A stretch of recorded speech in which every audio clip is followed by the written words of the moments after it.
my name is Beth Hiley here for Board Game Geek. I'm sitting down with Benoit Turpin and Alan Blais, and you guys are from Blue Cocker. Yep. Now, Benoit, you're the designer of Welcome To, yes. Which if you guys haven't played this, you should definitely check it out. We're going to go over a couple expansions that you guys have just released. So we're going to assume that people have played Welcome To. If they haven't, you should go check it out. So knowing that they have some familiarity with the game, you guys have a whole bunch of different components to show us. So let's start the tour, and what things can we add to our town? Well, the goal of these expansions was to keep the same game, so people playing Welcome know exactly what you do in those expansions, but we decided to add just a little bit on each different thematic expansion so that it can make the game fresher for people who have played a lot of Welcome. So the first expansion that's coming has two different maps. The first one here is about Easter, and you're collecting Easter eggs while you're building your neighborhood.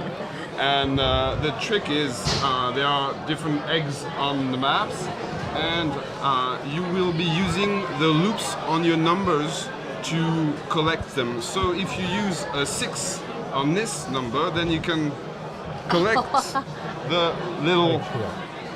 here, I'm going to just put that right in the middle there. All right, so the 0, the 6, the 8, the 9, the 10, and the 16. And the 8 can collect 2 eggs. Makes sense. And the 0 also. And so you will have to decide where to place your number to collect the eggs also. And there's a different levels of number of eggs collected that can give you a certain number of points. So it's still the same game, but it's just a little bit more, so it's fun to try to collect eggs more than the others. So that's the Easter expansion. And then we have a Cold War expansion, because we, at least in France, associate neighborhoods in the 50s in the US with those bunkers in the backyard. So we decided to include those bunkers. Actually, the Cold War is not that cold on this map, but so you have the choice to save people in those bunkers. So when you will place a number on the house with a bunker, you will be able to save that number of people. So if you place, for example, here 10 in this house, right, then you can save 10 people in this bunker. And at the end of the game, you will add up all the people you saved in the streets, and if you have the majority, if you have the best savior, then you will get 10 points for each street you have the majority in. But you can also decide to go with flower power and decide... Love is better than war. Yes, and so if you trust in people and decide to save the least people because you have faith in the world, right, then you can get 10 points by saving the least people because you know they don't need them. Faith in the world. Exactly. So it's also add a bit of new decision when you place your number, but the game flow is still the same, right, and so it's just one more thing to think about, and it's fun to save people. Now, are these two going to be packaged together when people buy them, that they would get a pad of each? 50 sheet in one pad with rules, and also a new solo mode. All right, well, let's check out the solo mode. With those new expansions, we have new city plans to go along with them. So you can add one new city plan for each game, always the number 3. And so it gives something else to do, be the first to save 50 people, being very individualistic and having neighborhoods of one house with one bunker, or be more communist with 4 houses with one bunker so you can share. So different things to aim for during the game. And it's the same with the Easter expansion. Okay. And then we decided to work with one of my fellow designer called Alexia, who worked with me on all those expansions. And he created also a new solo mode for Welcome To, because we realized that people love playing Roll and Writes as a solo game. Yes, yeah. And we have a solo game that works fine in the game and we're proud of it. But Alexis loves building solo mode with AI, and so he decided to create one for Welcome to, and we liked it a lot. So we decided to add it in the expansion. And the thing is, you will fight against one of many architects in your neighborhood. So when you, for example, sorry. Yeah, here we'll bring out our Easter eggs. When you are building your neighborhood, then you can fight against different architects. And if you're very beginner, you can start against Alain because he's a poor player. What? And the thing is, you play the same way. So you will, as in a solo game, so you will take 3 cards, choose one for the action, one for the number, and the third one normally is discarded. Right. But here you don't discard it, you will stack them because those cards will be used by the architect against you. So you will have to pay attention to what card you give the architect. And at the end of the game, depending on the architect, you will look at all the actions you gave him. And depending on what kind of architect, then if you gave him too many parks, for example, then Alain loves parks because he's lazy. And so you shouldn't give him parks.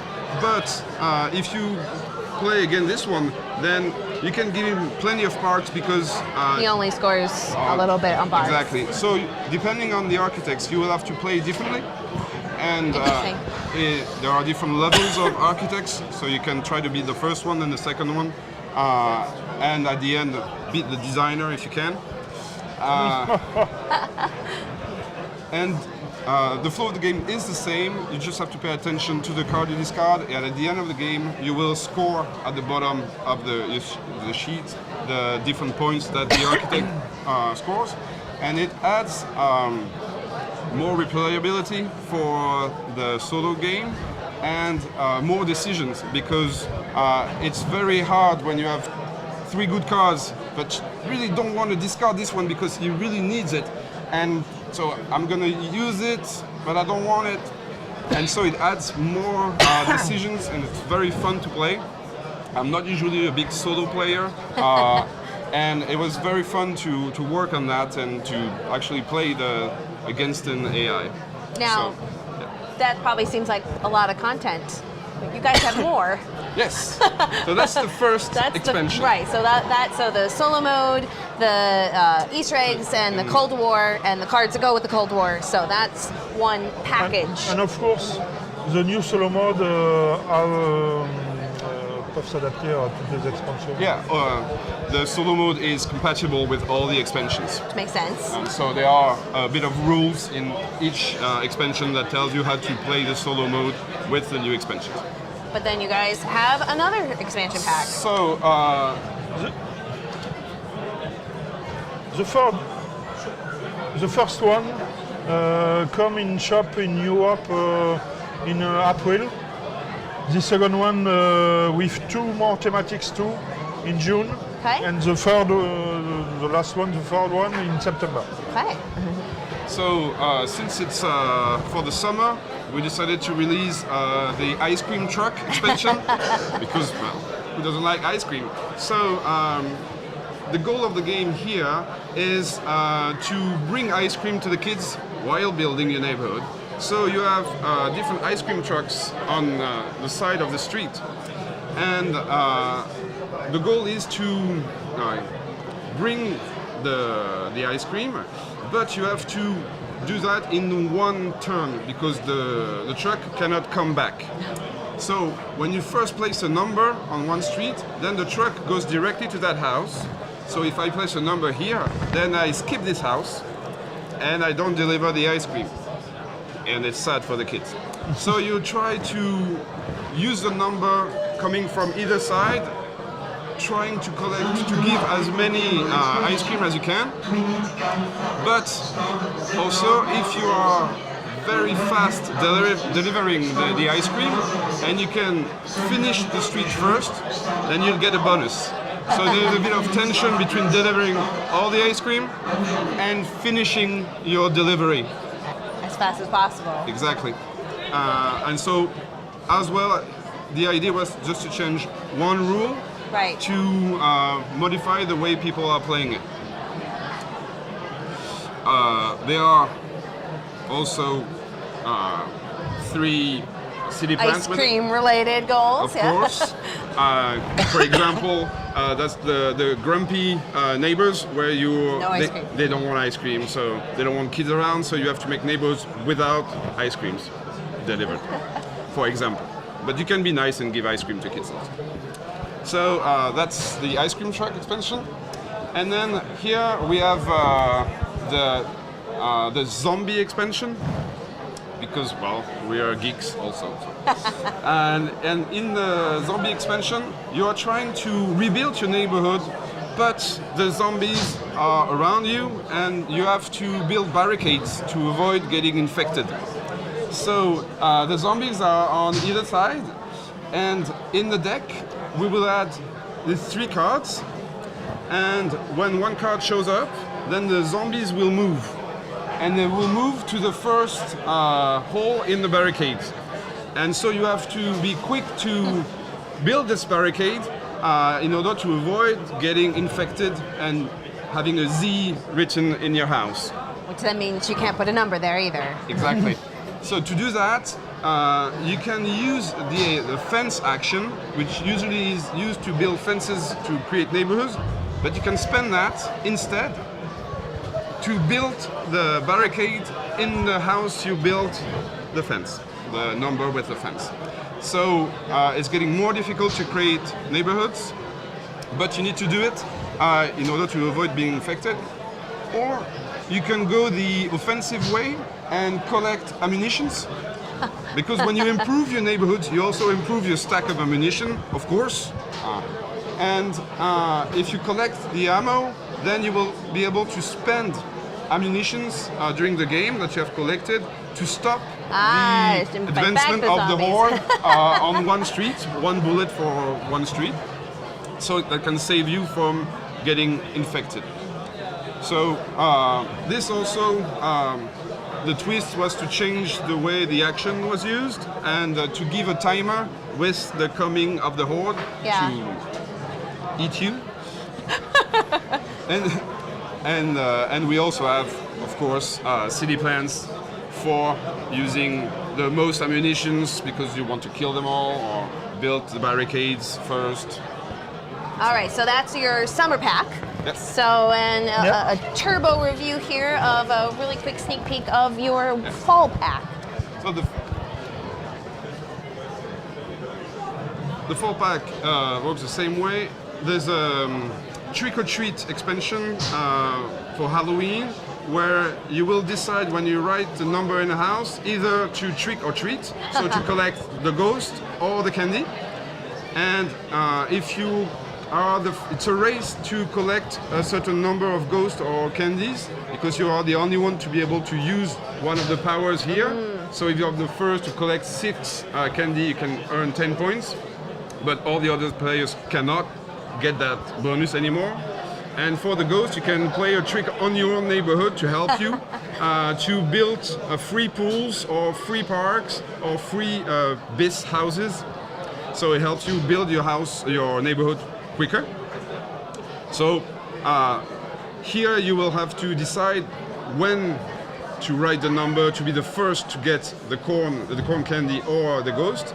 But also you will have to make the decision to go for the ghost or for the candies or try to aim for both, but it takes a long time.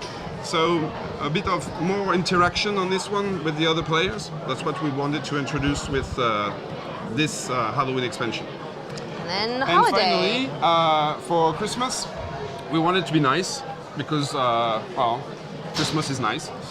And so the goal of the game is to build your Christmas lights in your neighborhoods. And to do that, you need to be friendly with your neighbor. So you need to have adjacent numbers to build a Christmas light. Like you need to have 2 and 3 and 4 to build the Christmas light. And so if you have the longest, a very long line of close neighbors with 1, 2, 3, 4, 5, you can build a Christmas light and you will get as many points as you have houses decorated with those Christmas lights. So it's a very nice way of getting more points, and it fits with the theme pretty well. And we have, of course, the same city plans for both expansions. That's a lot to review. But that's a lot to play and I know, enjoy. that is a lot. So we've got the 3 separate expansions, not all available yet, but if anyone wants to check those out, that is all coming to Welcome to, which is published by Blue Cocker Games. And Benoit and Alan, thank you so much for letting us see what's up and coming for the whole rest of the year. I'm guessing you have one more box there. Someone in the year, I don't know when, I will launch a travel version. It's the same of the basic game, but you have teeny cards and dry race boards, small ones. Oh, right, yeah. But same as the base game, just a travel version to play welcome or hollow. All right, well, stay tuned for a travel edition as well, and thank you both. Thank you. Bye.